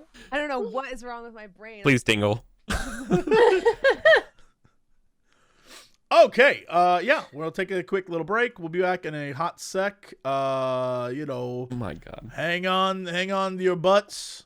We'll see you then. Whoop. Hello there, oh no, I didn't. It's too late now. We're already in it. It's too late now. Gone. I didn't know. Your screen's off my screen. You know how problematic Bronze's chair can be? Everyone, Wow. well, it's too late now. Here we are. It's I'm not changing it. It doesn't matter to me. She'll be back. It's not like she's gone forever. Anyway, we were hi. talking about having an entire bottle of maple syrup, like a 500 milliliter. Is this bottle. the conversation God damn it. Yeah, and I Maple spilled syrup water on of myself. That's what you maple missed. syrup delivered to you. Oh, I love maple syrup. When are we going to my set you God. up with a virtual audio cable so you can hear us and talk with us rather than listening to the music? Here's the And thing. I enjoy the Never. music, and You can have both. sometimes Here's the Steven thing, just I keeps have to listen to talking you and all talking. the time. Then you miss out on our maple syrup jokes. I just Well, you get know to what? like, It's, you know the You don't- yeah. the gif of the cat that's just like jamming, just vibing. that's me. That's Yeah. Yeah, on the left-hand side The of the screen. dancing cat? It's me. That's how I feel. Y'all are like, maple syrup is so effing good. I'm just like, yeah. Mhm. Catchy. I feel that. I feel that deep in my soul. Yeah. Well, Bronze is gone. Everyone hype up her. Oh, yeah, we definitely should. Well, Bronze isn't here. Yeah. We should all Let's talk hype about up her Shakar. new show. Yeah. Yeah. So this is gonna be. All right, hang it's on. gonna be on her Yeah. channel. It is. Yes. Yes. Twitch.tv/thatbronzegirl. Yes. It premieres on the 16th. And the cast looks amazing. Yeah, I have a let's feeling take they're a all look. gonna Got- like got gel Jasmine really well. Villar as the DM, Yeah. Gabriel Hicks, Xander Generett. I'm not entirely confident I'm pronouncing names right. Lord Balvin and Josephine McAdam, who are the folks of those that I know. I'm not familiar with two of them, but the other two are just like awesome people on the internet. I can't wait to see them on the show. The show is called Shakar. Who Wants Shakar. to Say It? Right? Shakar? Shakar. We can ask Yeah. Bronze when she comes back to make sure. I actually prefer it if It we looks do not awesome. ever Like- address this again. We only talk about it while Bronze is gone, and we While hype she's it up, gone. and we're While like, she's this show's gonna be not amazing, and then never talk about it It's Oh, she's The key arc- Bronze is back. every Yep. Tuesday, every Oh, Tuesday, 6 p.m. Pacific. again. Hi. Hey, There's a hi. mouse and Welcome then- back. Maples. We were just talking about maple syrup this whole We were just time. talking about and maple I had syrup. to take a call. I'm sorry. It's all right. Don't Fine, worry. Fine, Nothing. no problem. We were just weren't talking about doing maple anything at all. syrup. We were just Nothing sitting important. here Paltrow spilling water texted on you. ourselves. Yeah. Yeah. Just doing goop Gwyneth deals. Paltrow. No, not anything. that Yeah, bad. yeah. No, we're just talking about glurmies and shoegasms. Mhm. Don't worry about it. It was fine. We Nothing Nothing important happened. Talked happened about while that you were crystal. gone. Nothing ring happened. It's fine. Don't worry about it. It's fine. So Alright. to Yeah, let's play set the games. scene once Mhm. again. To set the scene once again, here we are in this large circular chamber, vaulted ceiling up above, ire eternal, and probably, like, let's be real, all kings must die is also inscribed up there, definitely. How dare you? And there's this like drilled pit in the middle of the floor, like a finely wrought stone surface. It's not rough, it's very carefully carved, with a spiraling pathway around the outside, just descending into the earth. And at the top, there's a statue that says, at its feet, it says, what is it? Here shall rest Astafon. Separately from that inscription, your skin also tingles when you're in the room. And then there's a door on the left, like a huge oaken double door with scroll work in iron on both sides of the doors. There are additional statues sort of descending into the pit, lining this circular ramp leading down. And from the depths below, the echoing sound of a pickaxe greets your ears. What do you do? Well, This is a tomb. yes, hopefully not ours. That's like a line you would Appears hear to in be like Astafon's. a thing, right? Something as this size and enormity can only belong to a royal tomb. Clearly, this is for Astafon. Well, you know what I'm going to say. If the noise is from down below, we should go through those doors. Is that like a catchphrase? If the noise is from down below, we should go through. It's one of my favorites. Everyone knows that that's what I say. If the noise is down below, go through the doors. It's an old Sarek saying. No, I an just think we easy should go through the decision-making, doors. Ruben. Okay, let's go. Let's go. Are we going ECAS order? Can I now? actually? Can I just sneak and like look through the doors? Can I like I don't know, investigate the doors rather than drag the whole team that way? Let me just make sure that I've got some things set up. Yeah, totally. We all good, fam. Yeah. What are you trying to do here? You're going up to these large double doors. you know, Yes. huge, First off, I want to impressive- make sure that like we can open them without exploding and dying, or being poisoned or whatever the hell. If it's booby trapped in any blades way. slicing off your heads, a pit trap. Yeah, dropping yeah. you If it isn't like only the penitent man may pass or some bullshit like that, you know. right. Yeah, Obviously. let not the light of heaven shine upon our sins. Yeah, yeah, you know, all the old tropes. And then I want to like sneak in and give it a little once over before we actually decide to go. Okay, give me an investigation check. Well, well, well. According to my 9th level steady eye, I get advantage on this. Hey, sweet. 26, baby. That shit out. So you give it a good solid once over. Immediately, like we go into Sarlocke vision, and it like highlights the space at the very bottom of the door where you can see light emanating out through the crack at the bottom of the door. Again, the only light that y'all have is whatever you've brought with you. Either Aya is completely in the dark here, or Inkara is holding a produced flame to help. But I guess you're still a rhino, right, Inkara? So it's pitch black. So there is a thin streak of light at the bottom of the door. You hear the sound of footsteps on the other side. They're faint enough that nobody else can hear them, but you, as an especially astute investigator, can hear them. This door has been moved through recently. There are like scuffs on the stone that are just like, you know, the boot sole of a boot, someone's foot occasionally sort of like sliding some stones out of the way. It's clear that people traffic through here regularly. You see no runes, you feel no arcane flows, you see no, when you examine the latching mechanism, like there are two heavy bronze doorknobs. The doorknobs don't feel any different from like normal doorknobs in that you don't feel any other mechanisms engaging as you try to turn them very slightly. For all intents and purposes, it seems like there are no trap-based threats. There's no like blocks cut out in the ceiling or the floor. There's no special slots for like firing arrows or anything like that. There are no trap-based threats associated with this door, but the room on the other side is lit and occupied.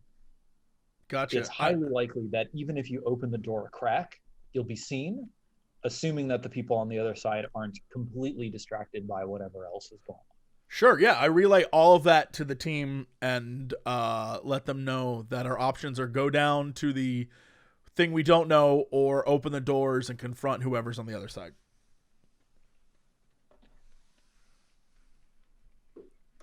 Unfortunately, Kairos is so quiet. We can't hear him. If we want to go loud, we could you do that. I'll lead the way. Kick down the doors. We might be able to find information about what's down below in the next room. I mean, I'm down. I'm always ready for chaos. The important thing we wanted to do was discover the Darkling mirror down here. True. You know what? So we've done that. So now let's go wild. There's one thing I want to check, Steven. Does Astafon's tomb has his birth year on it? Does it have his birth year? Yeah, with like a blank spot for his death year since he's not dead yet. Yes. How old is he? He's 37. I think he's like 39. Okay, so was he's close. not immortal like we thought.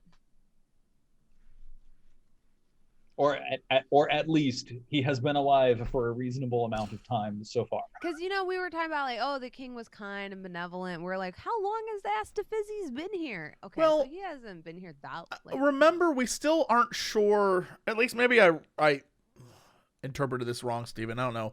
But we still aren't sure exactly the amount of time. Wasn't there like something like X number of cycles or like... Dude was 39 when the world ended, but do we know how long it's been since the world ended? Yeah. I think from conversations that you've had with people in here, you've identified that the people that you've run into have experienced far more cycles than you have on the like 2 orders of magnitude. I think we had maybe talked about there having been like 700 years worth of cycles so far. Wowie. But like everybody that you've run into just looks the age that they are right now. Nobody's like 700 years old, right? So in much the same way that y'all repeat the same day over and over. Astafon is 700. For all intents and purposes. He's Groundhog Day. He probably knows 30 languages. And how to play the violin. 18 instruments. Maximize that Skillshare subscription. Yeah, most of the people who aren't black-eyed, I think, are like, I don't know. They've been, I don't know. Like, they're like 700. Yeah, they've been like, most of the people in this town who are not corrupted technically would have lived multiple lifetimes. Pretty much. Are they not insane? That's what I'm saying. You know, isn't there evidence that would break your human brain? I mean, who knows? All right. Who knows? I mean, you know. Look, Steven, did you see that smile? When we meet King Astafon. Did you see that smile? Look, yeah, but he always smiling like that. He trouble. That boy is trouble. as you stand at the top of this spiral, you can see that the next statue down the path also has a plaque at its feet. And it reads, Orbal. Orbal? Mm-hmm. Yeah, that's his mom. The 14th. When did she die? About 5 years ago. You know, in outside bubble time. Okay, wait. So we have information we never had before 16. now, which is we have a more accurate frame of reference of how long ago our past lives were. Because we experienced that and we couldn't tell if that was like a bajillion years ago or like a week ago.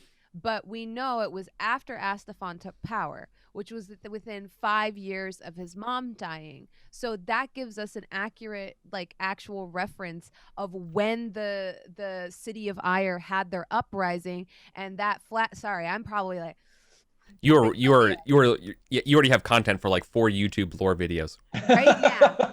So we now actually know how long ago that what we experienced happened in non-bubble time. In bubble time, we just have to add 700 to that. So 700 years. 5 years. So that flashback we had is only 5 years ago. Sometime within the last 5 years. Yes. Because we don't know exactly when things really kicked off. It probably wasn't as soon as he took power. So it wasn't actually that long ago. The Civil War. It was actually pretty freaking recent. Like, we've been in the bubble for a while, but like in non-bubble time, it's been at most like 1 week.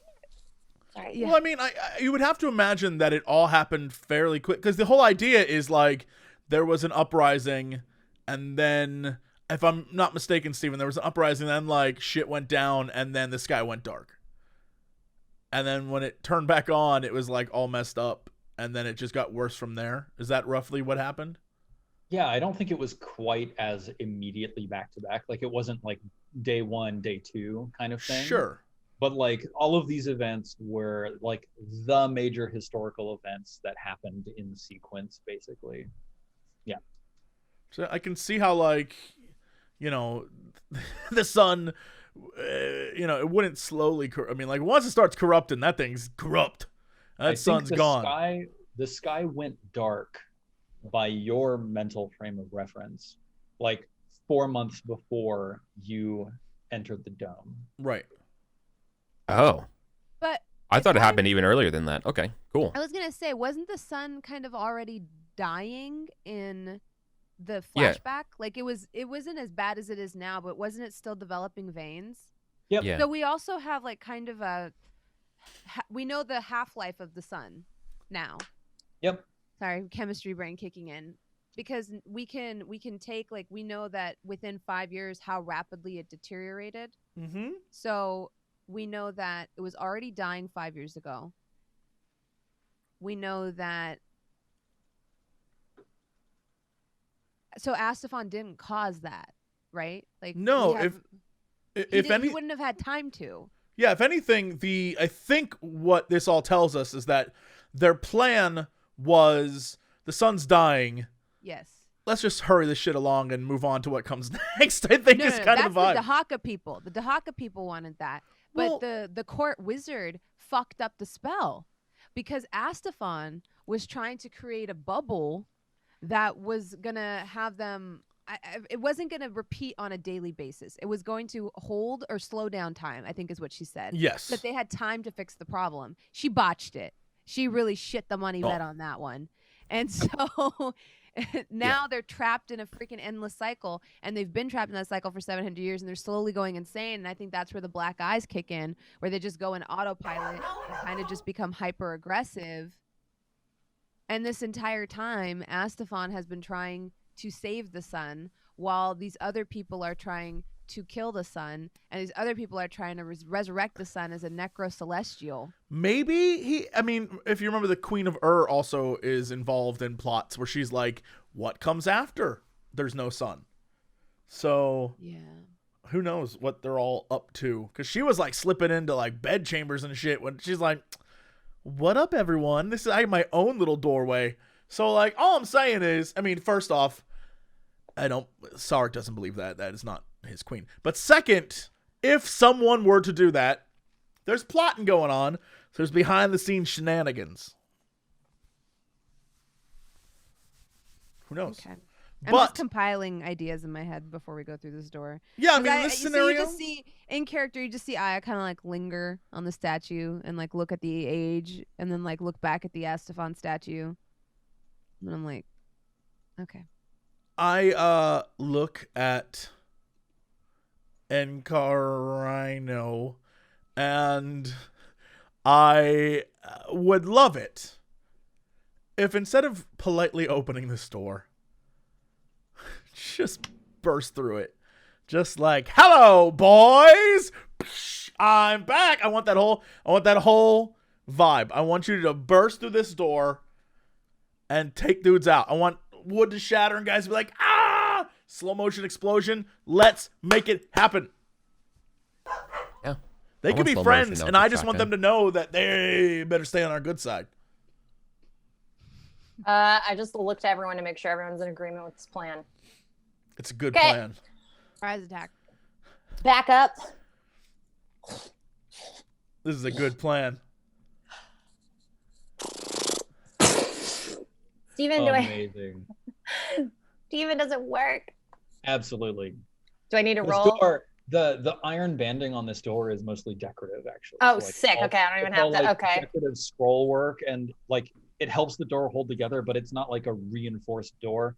So you just plow straight through. So when I go in, though, this time I don't stop immediately. I go in and I put my horn back so I don't gouge anyone, and I like you're going in with move all around the room, and I like spin in circles just to like confuse wow everyone. people. Establish dominance. Confuse yeah. them. I'm like going in circles, and I'm like, wow, wow, wow. And then I stop and look at my team. So unfortunately, the only animal that I can find that's appropriate to represent a rhino is a quote-unquote dinosaur. So okay. I am going to make you a dinosaur that is actually your rhino. Let's do that. I'm going to put you here. I can't believe dinosaurs are there, but not a rhino. Rhinos are kind of like dinosaurs. They're very old. Is it a triceratops at least? Are they? What? Yeah, I've rhinos been are... listening to the Final Fantasy VII remake, like soundtrack for the last like week straight ever since it released on Spotify. I'm just like, good. That's been me with the Doom soundtrack. Oh, dude, I got like obsessed with the Doom soundtrack like 2 years ago, and that's all I would listen to, and it became the only music I would work out to. Mm-hmm. Or when I had to like send a bunch of emails or something, I would just like blast Doom music. Is that why your emails were so aggressive? Britt, you understand me. Sometimes I put on my big headphones and I feel like my face is melting, and I love it. Yeah. Did you say that why my emails are so aggressive? Yeah, just around that time, for some reason, your emails were really angry. Bloodthirsty. Yeah. I would just get on. It was weird. Please find attached screenshots of what I said. Yeah. It was Have y'all like... seen a Gretzico? That's Brit. Yes, actually, that is absolutely. I saw that, and I was like, "There's me. I'm represented in media now." HP.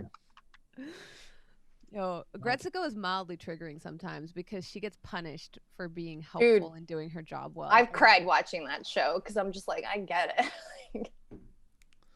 A Britzico. Bravo, chat. You've done it. Britzico. You've done it.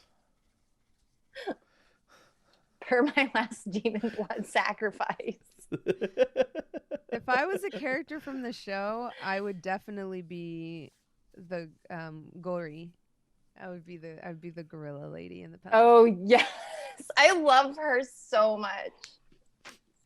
Like how she's like, I want to find real love. I believe in that shit, but also I'm gonna secure this bag and have a bombing ass career.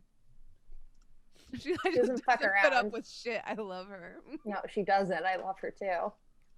She's great.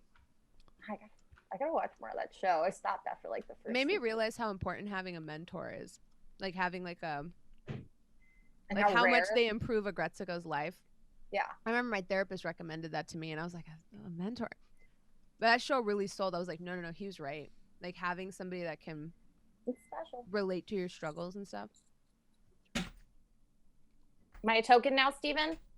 Think so. Yay, thank you. I'm gonna drag you over. We bought you time by talking about anime. Nope, those are skeletons. Ooh, nope. Look at me. So flashy. I lost. How do you see that? I don't see anything. I just see a black screen. I see a black screen. It's probably because like there's no shared vision for some reason. Wow, guys, I'm cute. I'm flashy. Oh, this is the new room with vision, and there you go. Aya, who has vision, but my lack of dark vision is really just the worst. It's a real problem. We need to get you some little goggles or something. All right, so is this a giant man or 10 people? Tentacles. All right, so what you see here, I will describe this room for you.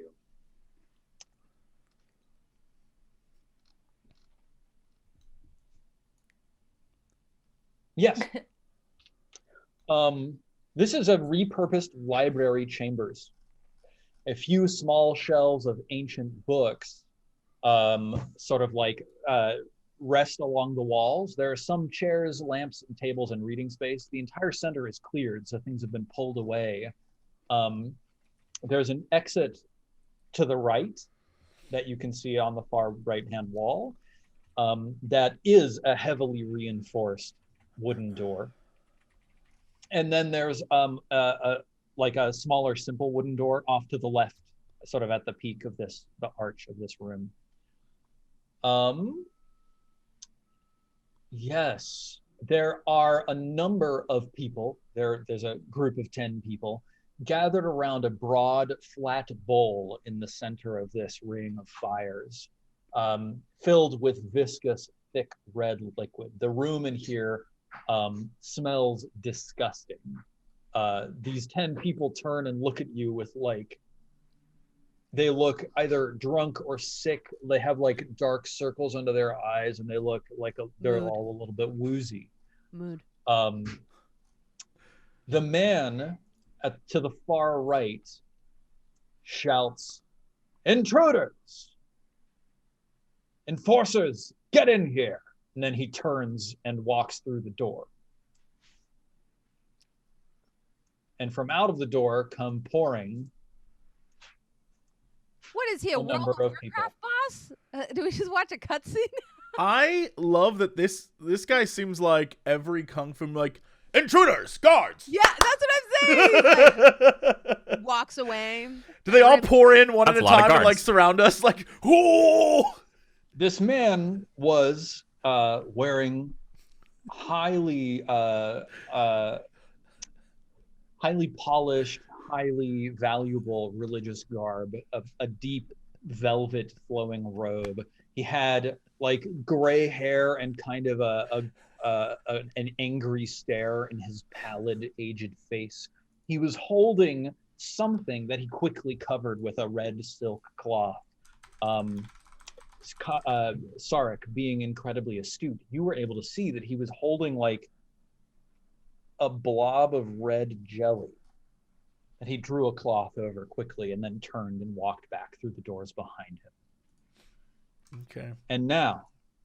What question before you describe more? These enforcers, do they have the same shit that the enforcers upstairs did? They have a rune perched on their forehead, glowing and glimmering. Yes. So I also have to ask, from my experience with these, since I was hit with it twice, does this dispels all magic, correct? It's not a dispel. So it's it a just rune sees of through true illusions. sight. Oh, okay. So we could still do firewalls and stuff. Okay. Yes. Because if we couldn't, I wanted to warn the party of that like that wouldn't work, but we're good. So would each of you take your token, and Britt, I've dragged in Cara over here to the lower left. Take your token and roll for initiative. Oh my god, I'm trying to find this movie scene. There is an old kung fu movie that has my favorite line read ever, where this guy, after he does the whole like, guards, at a certain point he goes, guards, more guards. It's the way he reads the dialogue reads, he's like, guards, more guards. That's all I can think of now is I just want someone to say that, like, there's too many guards, more guards. I just want that. Oh, Makes now I me gotta watch roll. the raid. Guards. Yeah, right. More guards. Ever just chain watch the raid and the raid 2 and then decide you're gonna feel like you want to like punch somebody in the mouth or like high kick someone? No, it's me. I mean, not that, but yes, I've watched other things. Absolutely. I'm like, ah! Oh my God, am I winning this initiative battle? Oh my You God. destroyed it. With a 13. I could watch. All right, friends. Let's get through a round or two and then call it What? a night. Okay. Kairos, what do you do? I don't. Sark doesn't have an initiative. I do. I'm at the very bottom. Oh my God, I've never seen it so low. That's pretty impressive. All right. Had to work hard for that. All right. Once again. Yeah.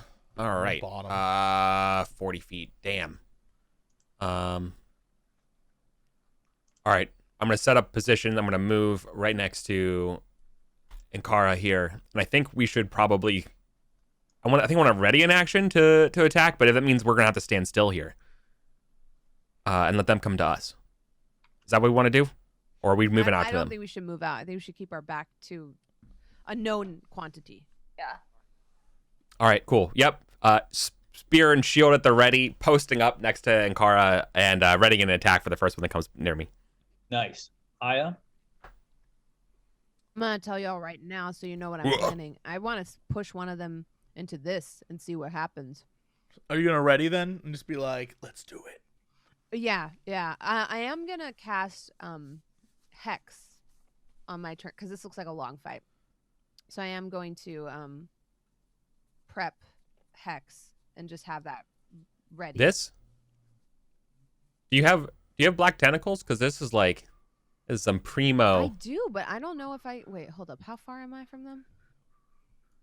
55 feet. I think I can cast it from that range. Wrong spell. Yeah. Any AoE on that I can collab cast would it be at great. 90 feet. Or it's a 20-foot square on the ground. I feel like they were really good at escaping it, though, if I remember correctly. But I could be misremembering the fight in the attic. Because I did cast it there, and I just ran, and they all made it out. Or was that Hunger of Hadar? I guess have we taken a short rest between last session and this session? Or did we just go to the camp? Yeah, we definitely have. Okay, so I have two. No, we definitely have taken a short rest because some of our hit dice are down. So we took a short rest last session. So I do have 2 spell slots. So in that case, yeah. I'll do that instead, actually. I'll cast Evert's Black Tentacles. Cool. Little 20-foot square. I'm assuming you're just going to hit all of these people. I'm going to try to, yeah. Let's do that there. And then black. And, yep. So we're going to go like that. Blop. Everett's Black Tentacles right on the ground. Cool. And when a creature enters or starts its turn there, must succeed on a dexterity saving throw or take 3d6.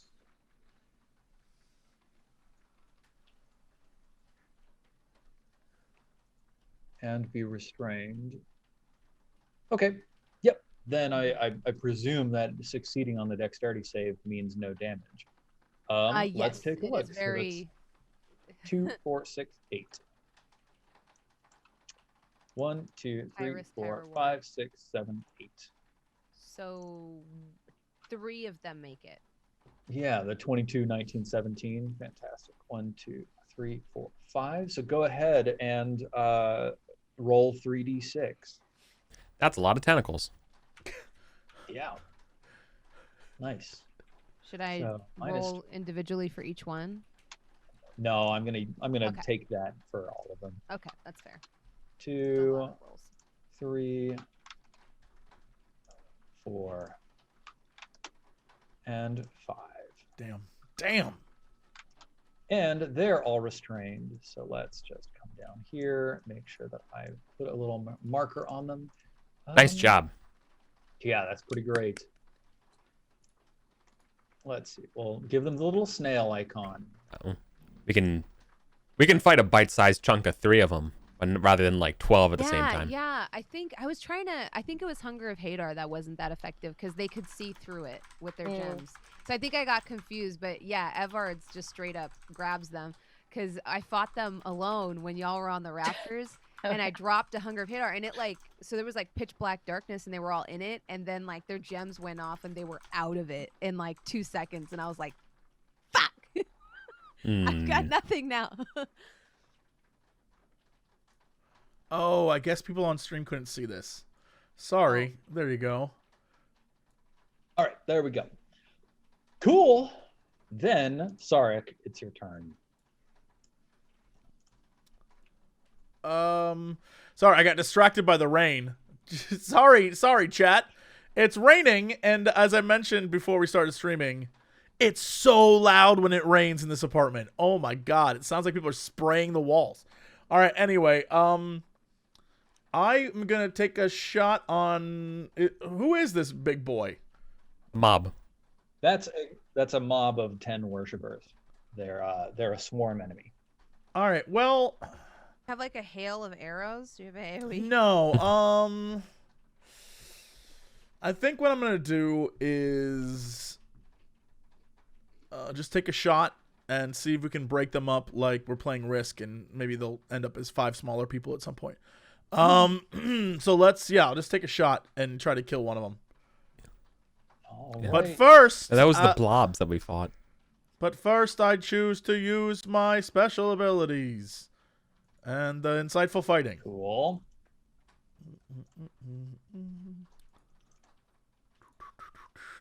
Yep, you nail it. Horde of worshippers successfully incited.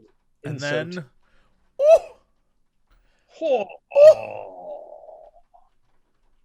Yes. Roll your damage. That's 21 plus 6 is 27 plus sneak attack doubles. Double sneak attack. Someone died today. Someone died today. So 18 did you just like single out the sickly gazelle? 34. Like how did you? Yeah. So, chat, we're going full anime on this. Yes. Pulls back the bow, screams, and then unleashes the arrow, and it does that thing where it like, screen goes black, and then like the line of light. And then we see like all of the dudes in the horde of worshippers standing there like, and then like one just like starts spraying up the neck, and one's arm just falls off, and like they just all fall apart, and like there's one last guy standing there in the middle of the group of people going, ha ha ha, and then the arrow goes, bounces off the wall, hits a chandelier on the ceiling, and just comes like straight down, lands at the guy's feet. He looks down, he looks back up, and he just goes. Bifurcates. Yeah. I would buy your anime, Steven. Especially the whole like, I can imagine, I can feel the neck veins and the forehead veins and the crazy large bulgy eyeballs. Like, he can't. There's no way. Yeah, one of the Dahaka enforcers over on the right goes. You just like 60 points of damage in a single shot. Sarek looks at his bow and goes, "Holy shit!"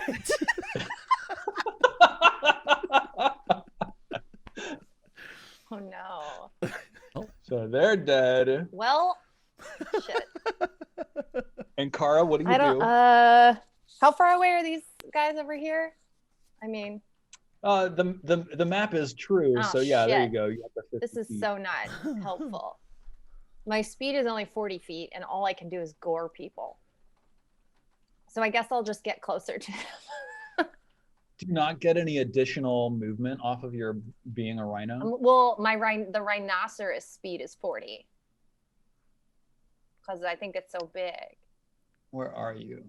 In car rhinoceros, let's see. So just taking a look, you've got a 40-foot move, charge if you move at least 20 feet. Then if you also hit with a gore attack, then you do damage. Right. Yep. You're not quite in range of being able to charge and hit them. I wonder if they're gonna get out of the thing. 3 of them are.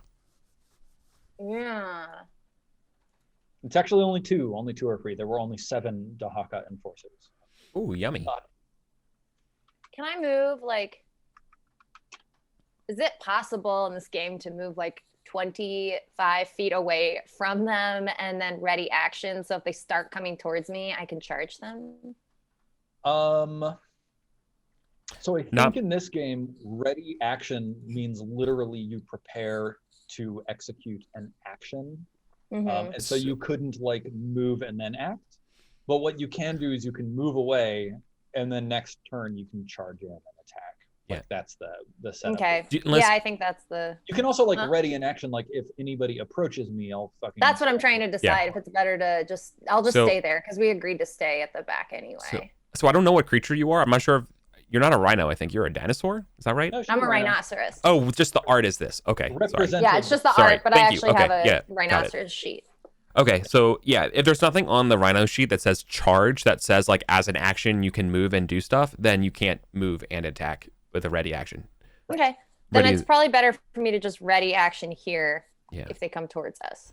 Then I'm just in a ready action. Cool.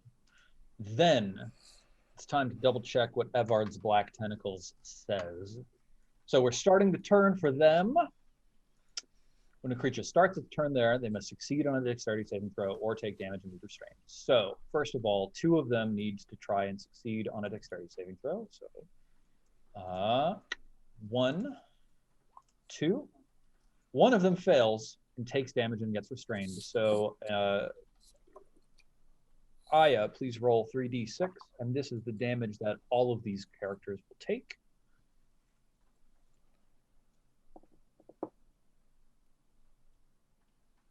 Woo! Only 5 this time, but you're doing that to 6 people, so a total of 30 damage. -5, -5, -5, -5. And new Dahaka Enforcer is now ensnailed. Now then, must succeed on dexterity.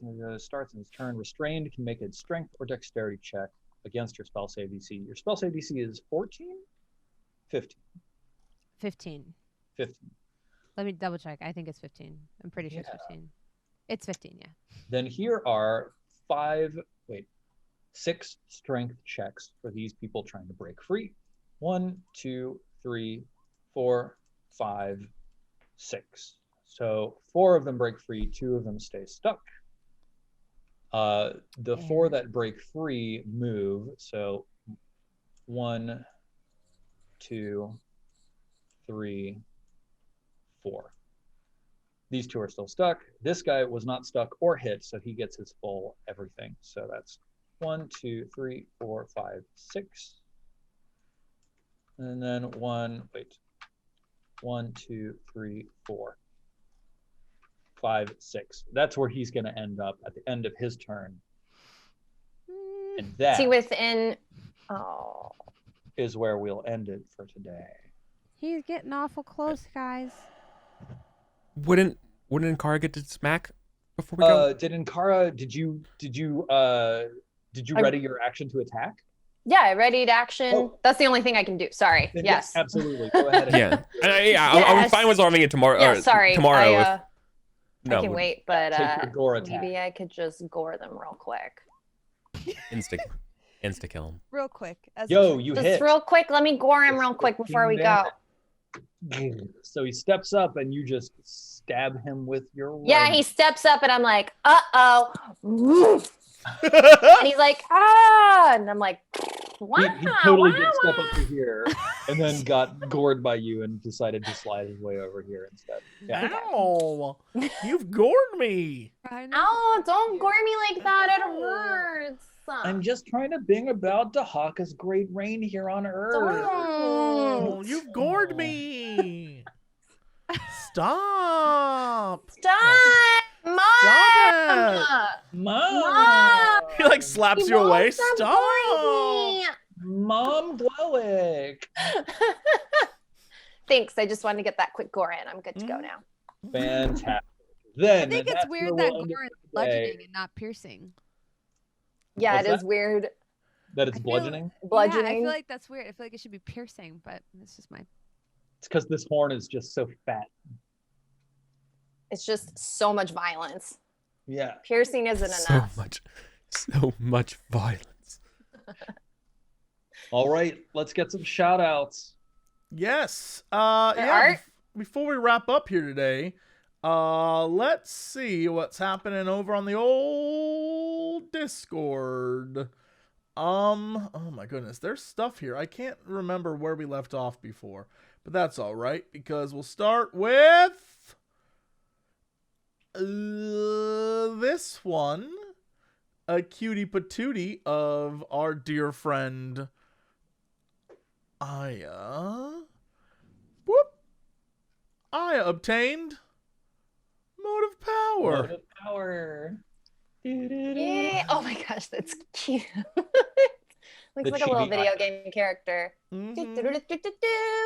Very cute. Let me see what else is going on over Those on little the old... hands. What else is? Oh no. Well. Yep. Well, here we are. Yep. This is our Footh left us with this image of the dog. I love look. the eyebrow. Oh my god, that's so correct. That's what I was going for. Oh, I love that someone did this. You guys know the dog smile. Yeah. Oh, Perfect. yeah. The dog smile. It's lovely. Cece does it lovely. to me every day. Beautiful. All right, That's let's so cute. I love Simply that the best. so let's much. continue on. Hey, Britt, what's going on with you this week? What's happening? Not much. I don't know. I'm gonna read more Junji Ito. Highly recommend that shit. It's terrifying. I'm volunteer consulting this week for a nonprofit that supports LGBTQ plus youth in LA. So I'm excited to do that. And I don't know, just I'm going to be hanging out waiting for Bronze's show to premiere. Honestly, guys, that's what I'm going to be doing. Just waiting for that show. I believe premieres on the 16th, Tuesdays at 6 p.m. Pacific on twitch.tv/thatbronzegirl. Stellar cast, really good GM, I heard. The best. So that's my whole plan. And I hope everyone has a lovely week. Yep. Steven, what are you up to? I'm actually going to be super busy this week. I've got a lot going on. First of all, I'm really hyped for this new show on that Bronze Girls channel. Tuesday, March 16th, 6 p.m. Pacific time. I can't fucking wait. I'm going to be like vibrating every day, and that's what I'm dedicating my full energy to. I can't wait to see it. That's all from me. Hey, Bronze, what's going on with you? So I'm launching a D&D 5th edition campaign on my channel on Tuesdays at 6 p.m. Yeah, I'm playing with some of my very just amazing friends, Gabriel Hicks, Lord Balvin, Josephine McAdam. She was going to say, yeah. She was going to say favorite. Was going to say favorite. Yeah, no, we're all aware. We all know. What? No! It's fine. It's fine. Some of my favorite friends. Just say it and move on. Ooh, wow. Just say Starting it. so early with this one. Just say it and We move all on. knew the joke was coming. I didn't know it was going to start before the fucking show did. Damn. I'm so excited. Yeah, this is my first time doing my own show that's not like under anyone else's patronage, which really helps because I get to kind of pick and choose how I want to do it, and I'm so excited. I'm just very excited, and I hope you all enjoy it. And I think it's gonna be good. Eric, how you doing? Hey, I'm doing well. Yeah, don't hear about me. Just go watch Bronze's Shikar. I see all of you. Tell us about Pendragon. We get our weekly update. No, well, I'd rather talk about how awesome Shikar is, and literally the cast that Bronze has artisanally crafted for her show is so damn good.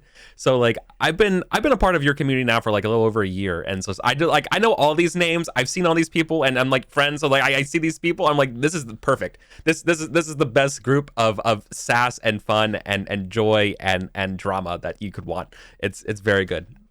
Bronze picks good people to keep in Bronze's life, and yeah, she's really good at it. So go watch it. Y'all are making me emotional. Stop it. So yeah, I mean that's it for us this week. Thanks for tuning in. If you want to know what I'm doing, next Tuesday at 6 p.m. Pacific time, I'll be tuning in to twitch.tv/thatbronzegirl, and we will be watching what I think is the best new D&D show out there. The cast is incredible. It looks, I mean, March 16th, remember it, and know that, you know, it'll probably be better than whatever the hell it is we do every week.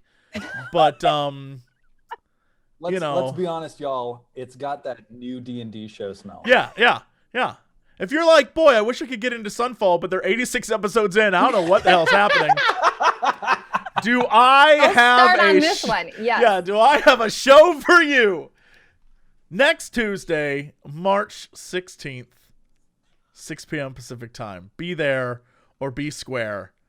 That is apparently the thing that will happen to you. You'll become a giant loser if you're not there.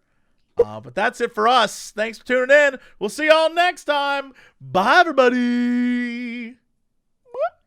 Wait, hold on.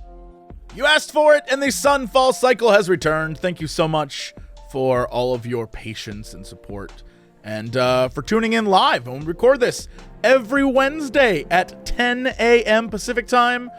Usually we start a little late, but you know, what are you gonna do? But more to come, especially here on Cox Clips.